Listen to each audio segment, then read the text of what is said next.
ភ្នែកចារឹងដូចមនុស្សស្រីតែគេ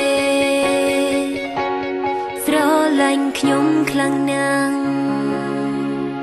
បែកពីគេត្រឹមមួយអាទិត្យក៏ចាប់ផ្ដើមមិនស្រួល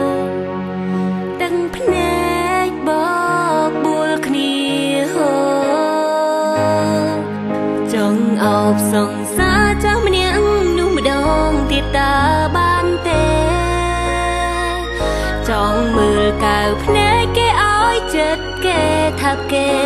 មិនពេលរៀបចូលគេចង់នៅក្នុងដើមទ្រូងដ៏ធំមួយនោះចង់និយាយឌឺគេលេងចង់រំលើកគ្រឿងពីក្មេងតែអងឱកាសស្ដាយសង្សារម្នាក់នោះចង់ឲ្យគេត្រឡប់មកក្បែរ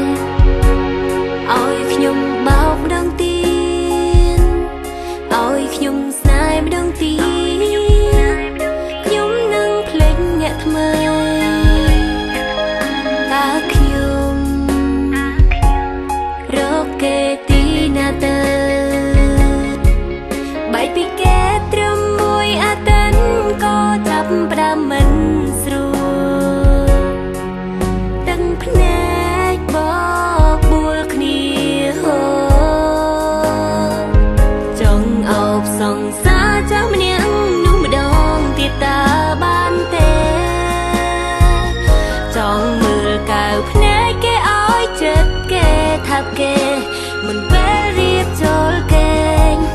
ចង់នៅក្នុងដើមទ្រូងដ៏ធំមួយនោះចង់និយាយឌឺគេលេងចង់រំលើកគ្រឿងពីក្មេងតែអងឱកាស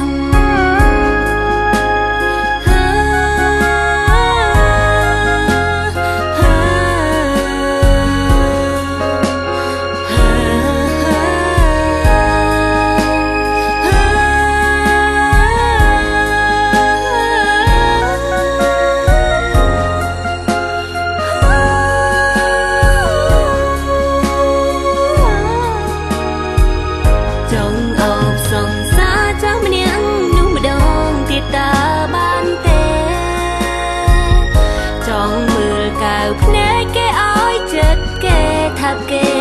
មិនពេលរៀបចូលគេចង់នៅក្នុងដើមទ្រូងដ៏ធំមួយនោះ